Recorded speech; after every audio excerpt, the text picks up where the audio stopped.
Welcome to Family Features, a podcast for anyone who wants to experience healthy relationships within their family. This is Dr. Corey Gilbert, and I'm honored to come alongside you to encourage, educate, and equip you as we focus on the different relationships that make us family.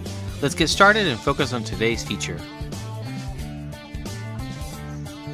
Hey, this is Dr. Gilbert with the Family Features podcast, and today I have Mary and Tim Dady, and they're going to share some today with us about kind of their life, their journey, and some really neat things that God's done in their life, and also just how they can serve you. So welcome, Tim and Mary. Glad to have you on the podcast. Yeah, thank you. It's great to be here and being able to share a little bit about us and, our journey that God has led us down these past few years. Yeah, thanks for having us. Yeah, and so I actually reached out to them because I saw Mary post something on Facebook about her journey of just transformation, personal health and well-being, something that I'm passionate about because of my own journey, but also this impacts everything from marriage to mental health, and then especially our physical health. So tell us more about you guys, your journey, your life, and where you've kind of come from and where you're at today. Yeah, so we're both Corbin graduates. We met at Corbin, where we were both ministry majors, and ended up doing full-time ministry overseas for about 5 years. Where were y'all? We were in Latvia, in Latvia. North Europe. Nice. Yeah, we worked with a small organization called Josiah Venture that specifically works in post-Soviet countries with youth ministry. So neat. Wonderful. Yeah, so we were helping local churches build youth ministries because a lot of the churches there, they have a strong parent or older generation, so 60 plus, but a lot of the youth are not being reached. And so just helping churches realize if we don't reach the youth, then our church will literally just die out and we won't be a church anymore. And so just kind of helping bridge that gap and inviting students to events that they would be more interested in and not necessarily so through music and sports and everything like that, just helping students get connected with local churches. So is that lacking in that country? Just a lot of the youth type centered things? Yeah. Latvia has the second highest youth suicide rate in Europe, and the percentage of Christians is around 2%, depending on what you're counting. It is a tiny country, and there is a church that survived communism. But they're definitely needing some help in reaching the next generation. Great. So your passion youth?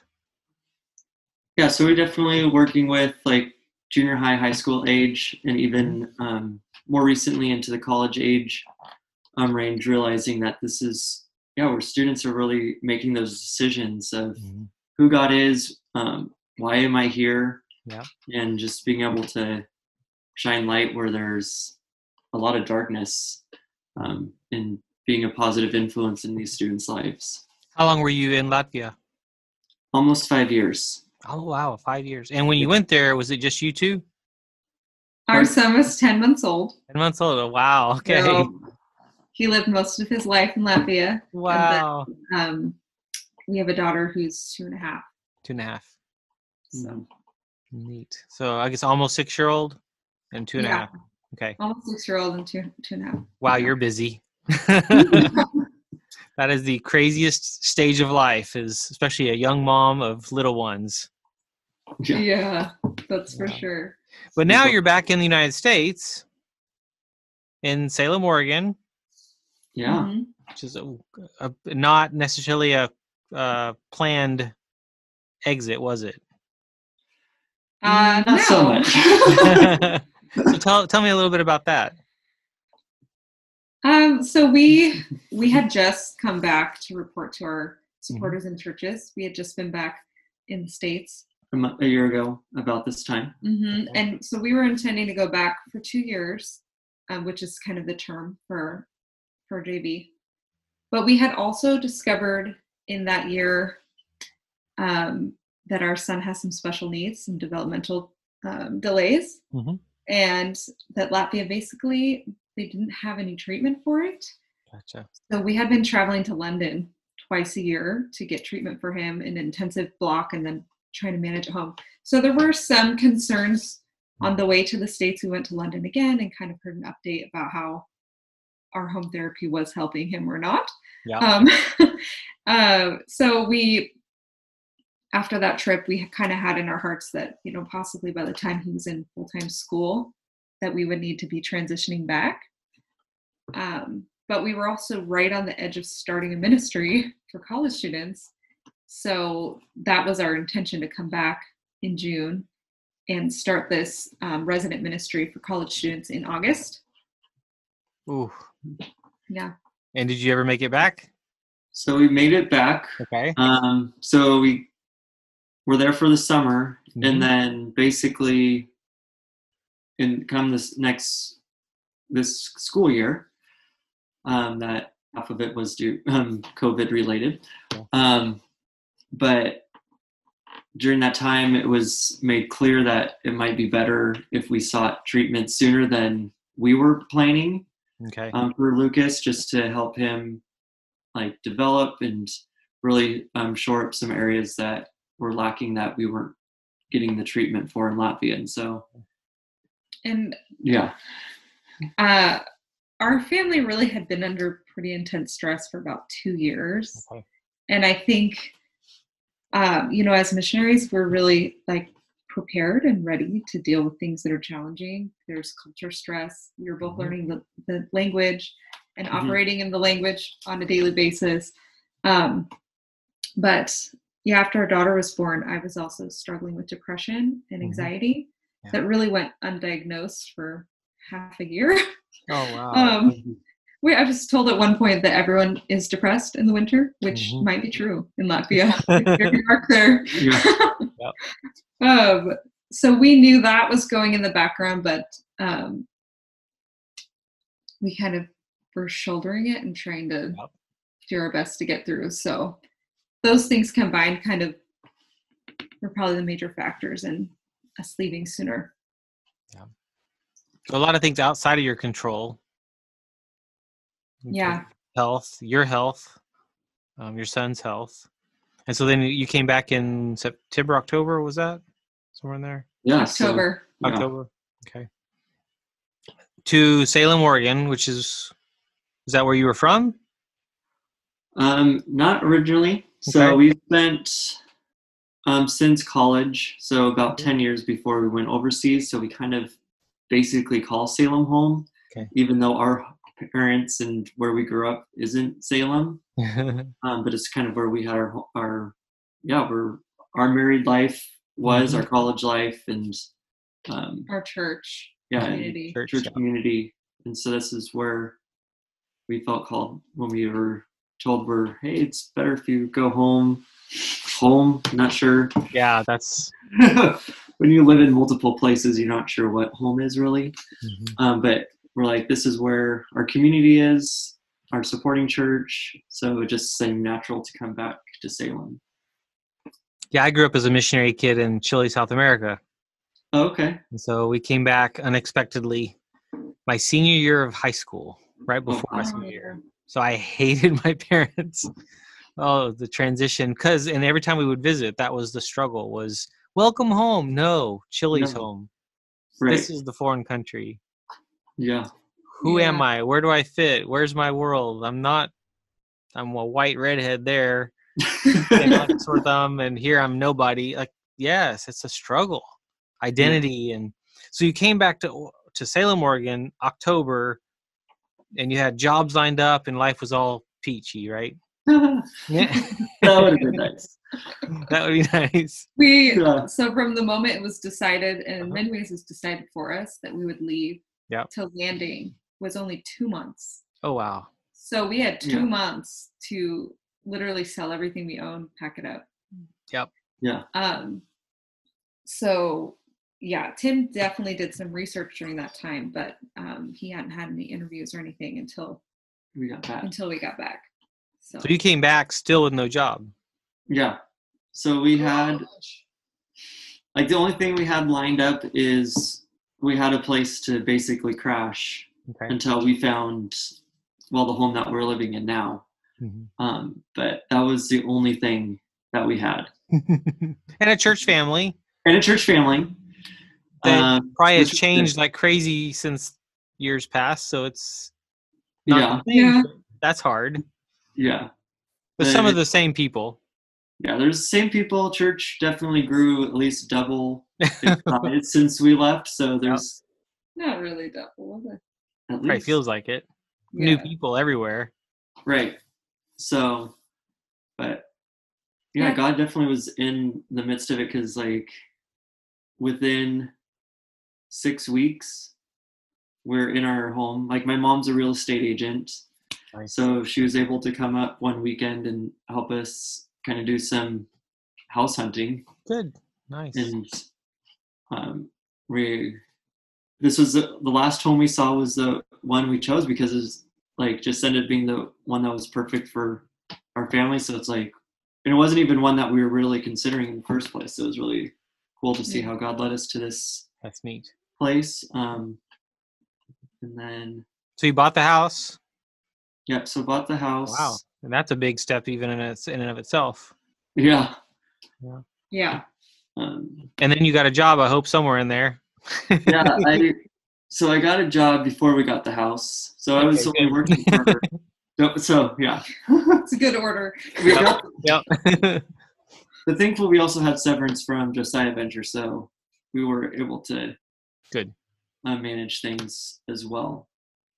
But yeah, so I got a job working for Ted Ferry about a month after being, or 2 to 3 weeks after. Nice. Went in for interview training for jobs, and basically he met with me and he's like, do you know what? I could really see you working here. So God really opened up that door. Awesome. And yeah, it's really cool to see how God has worked. And that's a job that involves working with people. Yeah. And so it's always something we've enjoyed doing. It's just serving people in a different way. So it's kind of cool to. Tim's very administratively gifted, and that was sometimes a struggle overseas, where there's sometimes a certain type of personality that's drawn, visionaries typically, and he was really able to help support organizational things. Yes, it's so needed. Oh, it's so needed. Yeah. My dad's a former physicist for NASA, Mary, and so his organizational skills. Oh man, that's what he did so much of, was putting together the research on unreached people groups and the 1040 window and things like that. That many of, especially the visionaries, are not going to be necessarily focused on, but use all the time now. Yeah, that's amazing. That's great. But so along the way, your health and your mental health is not okay, right? Yeah. So after our daughter was born, I had postpartum depression and anxiety, which, we weren't sleeping and we were stressed. So it just really went untreated for a long time until I finally saw a neurologist, because I thought I was losing my mind. I was losing my mind. She kind of patted me on the hand and said, "Oh, honey, you have kids, and didn't really offer any help for me." That's terrible. I know. Except for like deep breathing. Yes, she trained me into deep breathing. But I was like, now I can see the textbook symptoms. I was rapidly losing weight. I had racing thoughts. I couldn't sleep when I was tired, and things like that. Just at the same time as understanding that our son had special needs. So it was just really like a storm. Oh, yeah. Storm season. Thankfully, after about 8 months of trying to seek medical help and not really finding anything, was able to get connected with a Christian counselor, which is a miracle, because she's the only one in the country. Oh, wow. And she spoke my language. She could counsel in English, which was amazing. That's great. So at that point I was severely depressed, and was not having any good days, and I did need to get on medication for a while, for sleep and for the anxiety and the mood. So she kind of helped stabilize you. Yeah. Which is, to me, one of the powerful uses of medication. They're not the answer, but they're an incredible tool to save us from ourselves. Yeah. So right. How long were you on medications? About 6 months. Okay. And actually, after 6 months, I tried to go off, and it was really challenging. Okay. And so I had to go back on, and we did a more slower. Yeah. Tapering out. Yeah. Still working with her as well? So this is all in Latvia? Yeah. Okay. Yeah. And then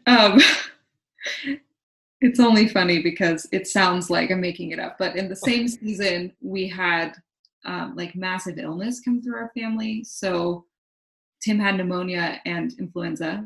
Lucas got influenza, tonsillitis, bronchitis. Tim got bronchitis. We were like using the breathing mask, and like it was 8 weeks straight of very, very sick people. Oh man. And so thankfully God really like protected Cecily and I. I don't know, our immunity was a little bit healthier at that time. But almost hospitalized both of these guys from 104.8 fevers or something. And so there had been tons of antibiotics because it was needed for certain things, especially his lung infection. So actually, I reached out to a friend who had been sharing about natural supplements because we knew we needed probiotics. And in Latvia, most pharmaceuticals come from Russia. We don't read Russian Cyrillic. So we really were just guessing all along, like, you know, or on recommendations from people. Like, yeah, try this. It might work. Okay. You know. What do you, like? We did put a lot of trust in people's recommendations, but we wanted something to help because I knew both Tim and my son for sure. Rebuild immunity. Yeah, to rebuild immunity. So so we did start on some supplements, just probiotics and vitamin, and then this pink drink, which helps with blood sugar. I think about 2 months before we came back to the States. Is that right? Yeah, not even like about 2 months probably. Yeah. You said a pink drink?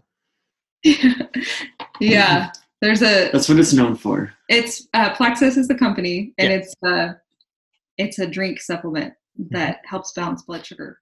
Yep. Which is a powerful tool.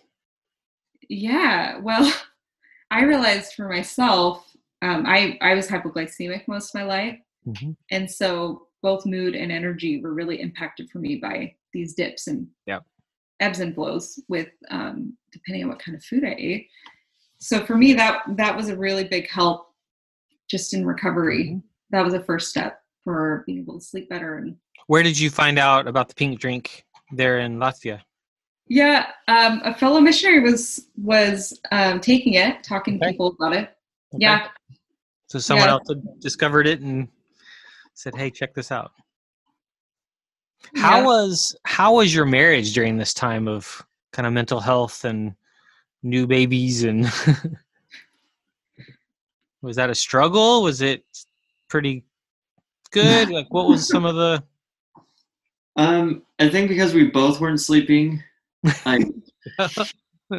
there was a lot of agitation, and I think for me it was harder because, like, I'm not sleeping, but I'm not sleeping for other reasons because obviously I can't breastfeed the baby, but Lucas isn't sleeping, so it was just like hard to figure out like the best way of supporting Mary through this. Yeah. Because it's like, well, I know you're not sleeping, but I'm not sleeping. Neither of us are really getting what we want.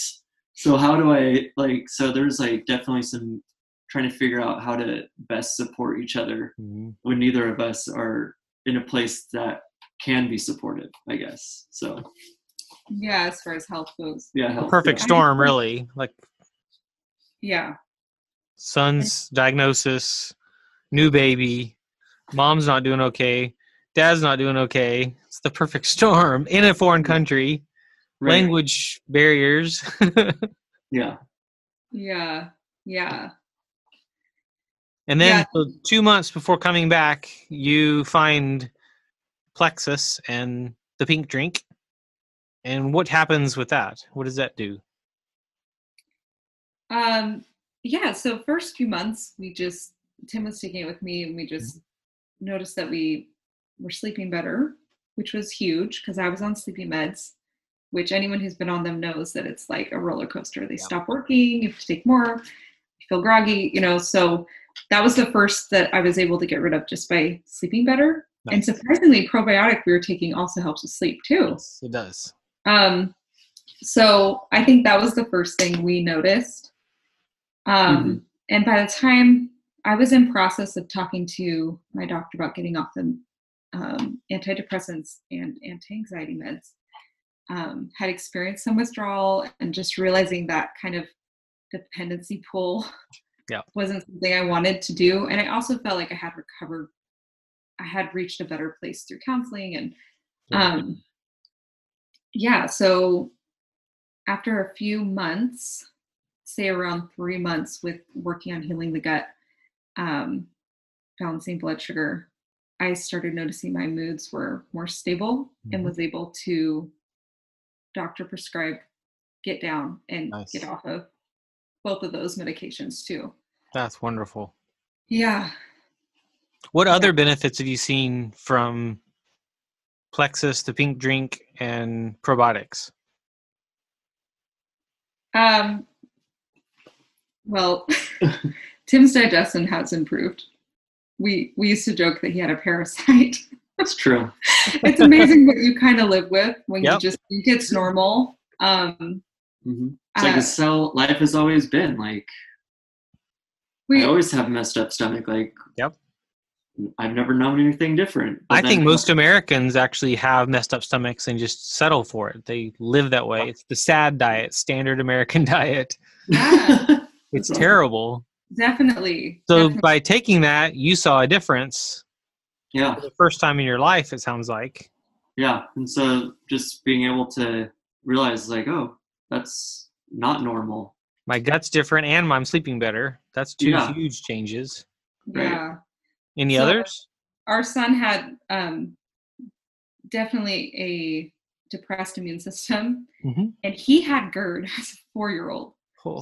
So sad, which was part of the issue with sleep. So we did figure that out. Nice. So he is taking a kid's version, but the probiotics every day, we sometimes supplement also with more for him. And we've noticed a huge change in his immunity. Nice. And his allergies have improved. Nice. I mean, they're not totally gone, but usually this time of year, his eyes would be like almost shut.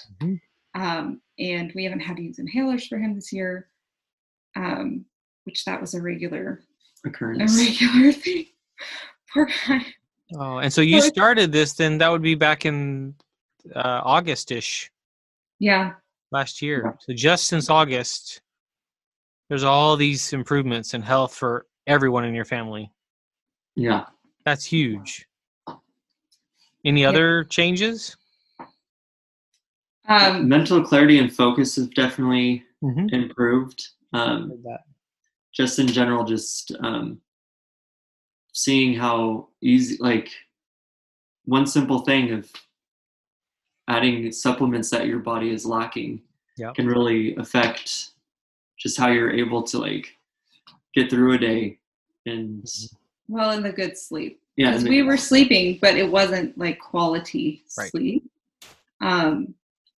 Yeah, I would say the last thing for me is hormonal balance. So that's huge. The depression for me was hormonally induced, probably, and stress. And I had struggled like cyclically, either with weather, like when it's super dark, or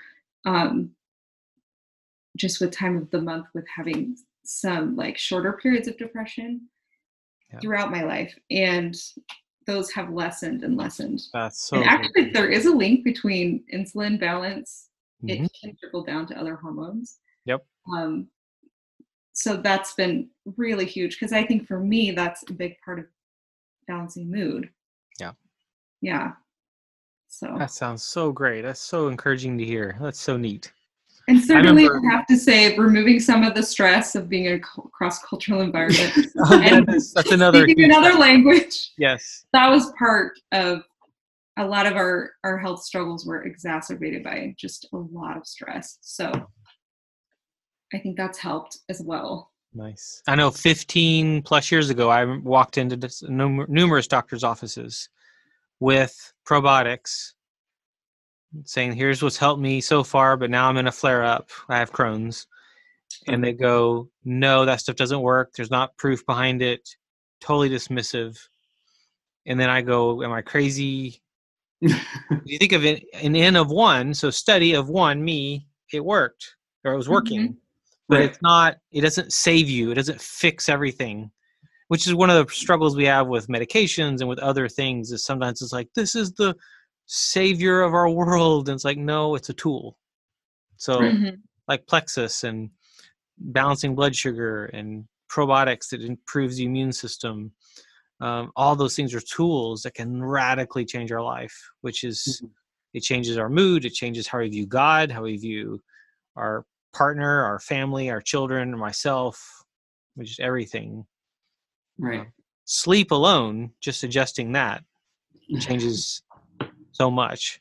I found that most medications made my sleep worse. Right. It got rid of the REM cycle. The critical time of your body healing and filing away memories gets shrunk, if not eliminated, on a lot of medications. So doing something natural or some other version, other way of balancing the body changes everything, which is so exciting. But I don't think a lot of people know about it. I think a lot of people still go to the doctor and just do what they're told. And it's medications, and I've met with some young ladies in their 20s that are on 7 to 8 medications. Oh man. Because they go in for one, and then now there's another symptom, so they take another, and it's just this horrible, one after the other, which breaks my heart, because that's not fixing anything. Yeah. And the studies about the gut microbiome and the connection between the brain and the gut, I mean, it is fairly new. I think in the last 7 years, it's been an explosion of research. So it's possible some doctors and nurses, I have a nurse friend who got her RN 10 years ago, and it wasn't covered in their subjects. So I can kind of see how sometimes that happens. So it's less than that. 6 or 7 years ago, I was at a conference here in Oregon from a doctor from LA, Hispanic guy, saying, I was trained, 15 plus years ago, but here's the new future of medicine. And everything he outlined was better sleep, probiotics, exercise, water, like all these, like so basic. But the reason why we don't hear about it is the pharmaceutical industry rules the world. Right. Yeah. And it's not a quick fix. Like I told in my story, I saw some changes after 1 month, 3 months, 6 months. And the amazing part is it's getting better and better and better. It's like an upward cycle instead of a downward cycle. But it's not quick. It's not really quick. Which Americans want that quick fix. And Burger King, my way, right away. Yep. And if they don't want it right away, it's like, well, then it's not working for me. So then it's obviously phony. So just, it's like, no. I went to a doctor and he changed my diet, and it took a while to get adjusted, but for 1.5 years, that's how long it took to turn the tide of adrenal fatigue, thyroid issues, and the Crohn's flare-ups by eating fish and rice. It's like I put my gut in a cast. Nothing else went in there. Yeah. That soft stuff that can easily digest and high in omegas. And it did. It changed everything for my future. Most people are not going to do that. Right. Yeah. But kind of even in this conversation, my goal is that people think, hey, there might be a better way that's going to have a lot less negative impact on my body and incredible rewards and bigger picture on your marriage, on everything, all those pieces, who I am as a mom, as a dad, all those hats we wear. Yeah. And the thing that's so fascinating to me is, as a believer, like how interconnected our body systems are, and how we can't just treat one thing. Yeah. It just makes me kind of marvel at God's design. It's, you know, the more and more that we learn. Yep. Yeah, And that's what's sad is that we've siloed out all the you go to your priest or your pastor for spiritual, you go to the shrink to deal with the mental health, and you go to your MD or DO to deal with the doctor, yet it's all connected. Yeah. If you miss one, so to me, the best person to go to is someone who's got training in all those, even if they're not an expert in all those. So the best therapist has training in the others and is aware. This could be spiritual. This could also be physical or hormonal.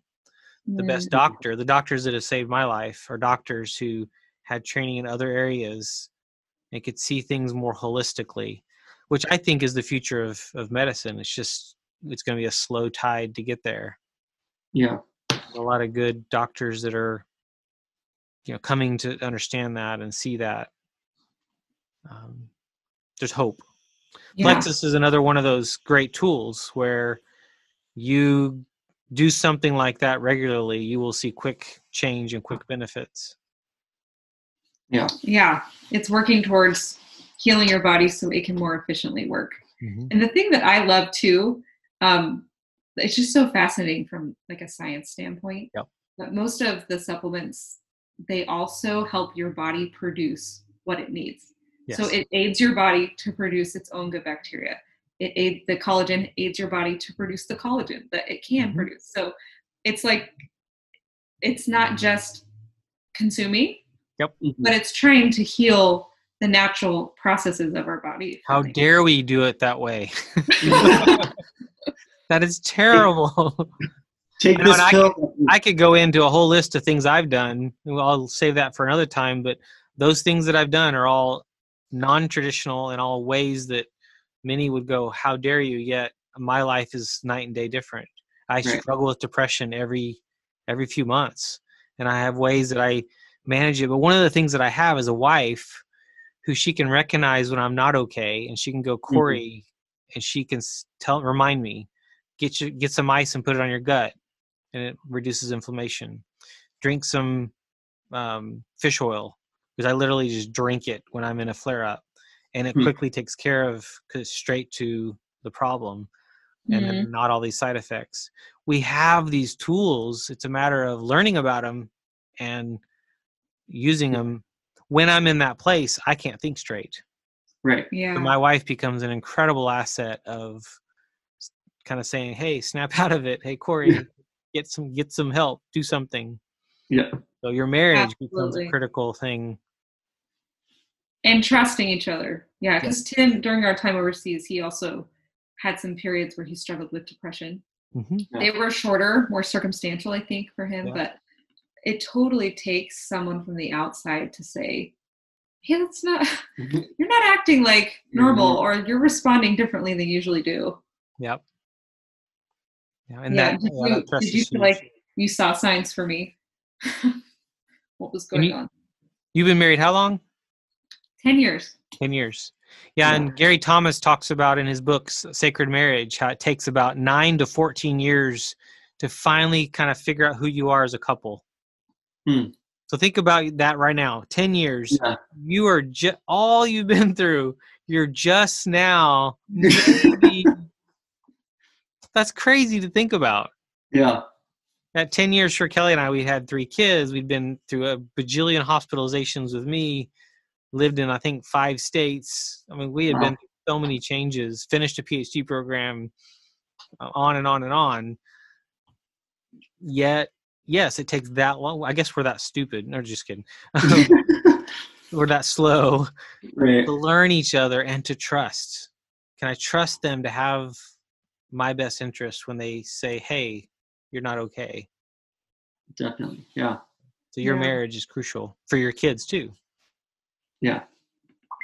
And it is true now, like, as you're talking about that, like, even seeing like those signs and being like, okay, like, you do need to go take alone time, take whatever you need. Like, I'll man the fort. we'll take care of it. Like, Yep. But yeah. And my biggest gift for my wife when we had young kids was I'd go, okay, so-and-so hotel is booked. Check-in time is this time. Check-out time is bye. Leave. Go in, take her Bible, a notebook, a couple of books, and just get away from the kids. And that's a huge... So knowing your husband and wife and knowing what they need. Yeah. I ride a motorcycle, but what I do is I just ride to work and back. And I ride kind of the long way, and that's kind of my therapy, and I feel great afterwards. It's having those things that kind of calms your brain down or wakes you up if that's what you need. Definitely. Yeah. So you're back in the States. You're in Salem, Oregon. Job, got a house. You're in a good church. You're back in your home church. Well, I remember before we got on the call, you mentioned, but ministry has been something your heart desires. Yeah. Tell me a little more about that. Yeah, I definitely think both of us have a story of when we were young, like teens, how God really took a hold of our lives and our relationship with him became real. And so since that time, we've both really had a heart for youth ministry. We were doing youth ministry before we went to Latvia, and we just naturally collect people in that age. I don't know.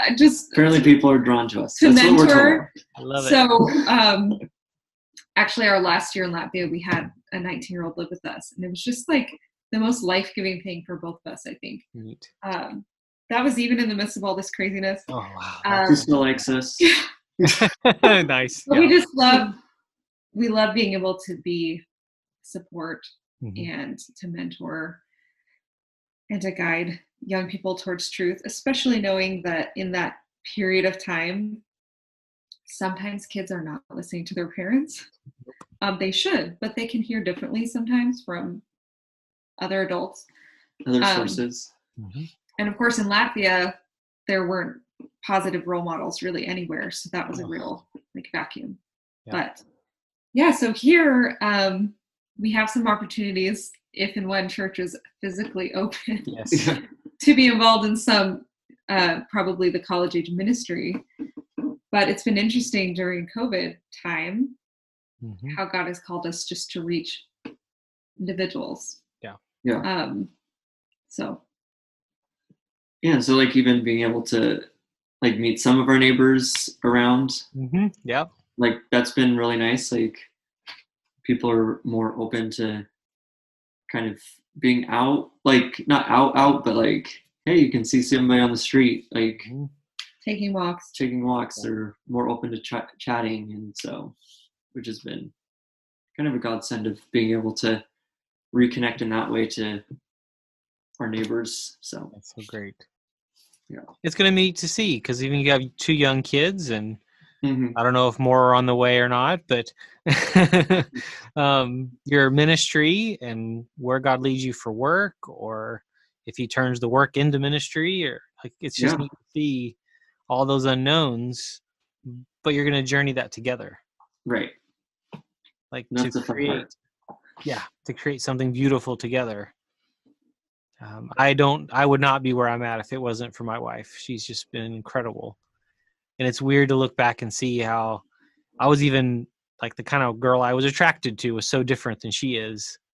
And I was so dumb to see that God really knew what I needed, and just how beautiful that is. And then our 3 kids, and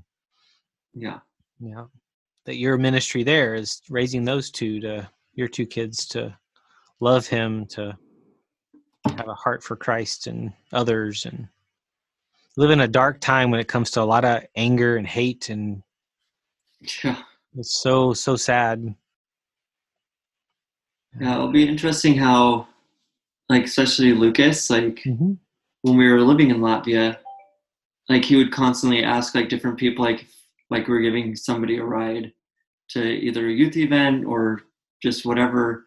Like he would ask like us, like quietly, be like, "Do they know Jesus? I love it. Do they know God?" And we're like, "Well, why don't you ask them?" I love it.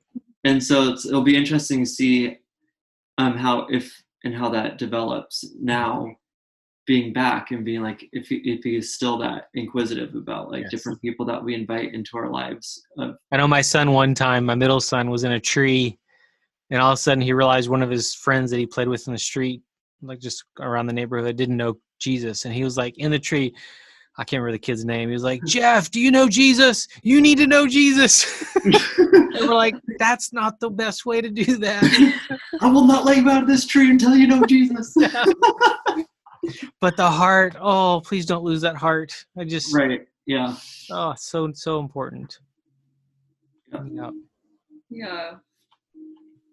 And so I remember, again, one of the things that drew me to you, Mary, to get on this was that story of transformation that you shared on Facebook, and just you're in a different place physically, health, mental health, just as a whole, and that's just beautiful to me. I love that. To me, marriage is one of the most central pieces of who we are if we're married, and it impacts everything.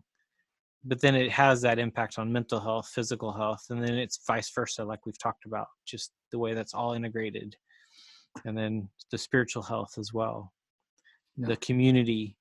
Our community, actually, ironically, is we homeschool, so that's our homeschool community. And then we have Boy Scouts and American Heritage Girls.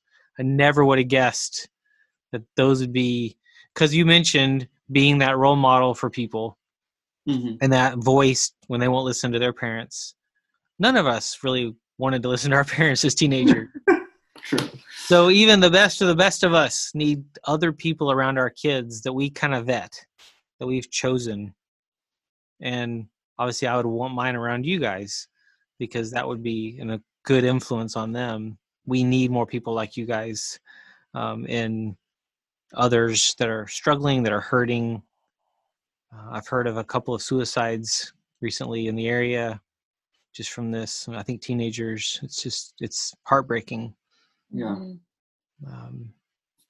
But any last things you want to say and share as we kind of wrap up?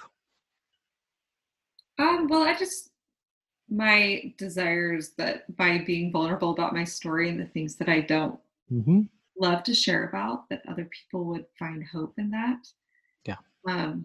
That's really the reason that I share about mental health, and aware of the fact that not everyone, you don't always know what people are dealing with. Right.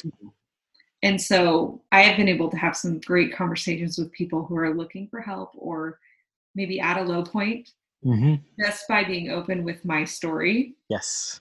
So that's a big encouragement to me, and it kind of motivates me to share, whether or not my specific journey to health is what theirs is, it still opens the door to have those genuine conversations. And I love that. That's totally been my heart all along with ministry, and I love that that's an avenue for that. And one of the things, it'll be in the show notes, is a link to your Plexus, where you can order stuff like that, the pink drink and probiotic, things like that. So we'll put that in the show notes, and make sure that gets shared as well, because that's something that actually ends up also supporting you and helping you, because that's something that's changed your life, which is so great. I love that. What about you, Tim?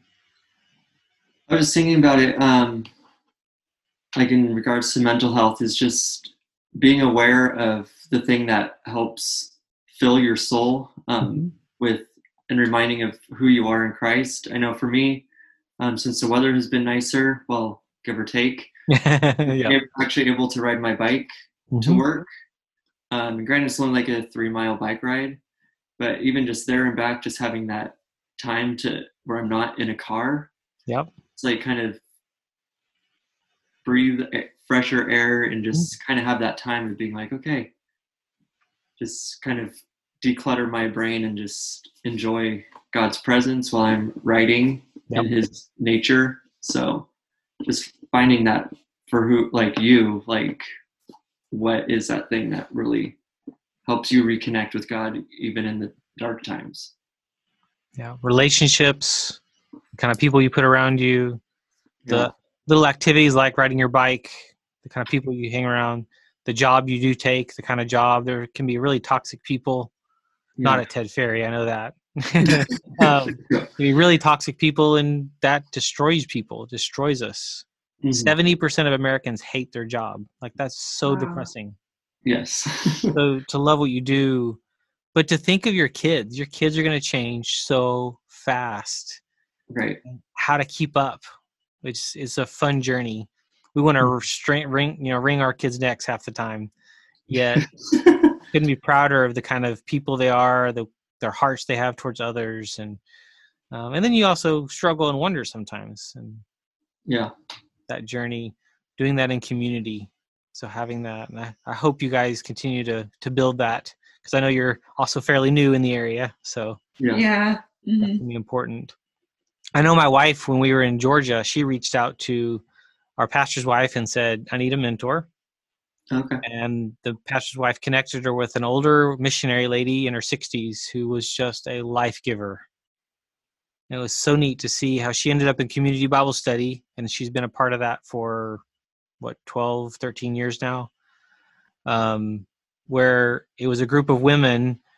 Some of them are actually, over half of them had been married over 50 years.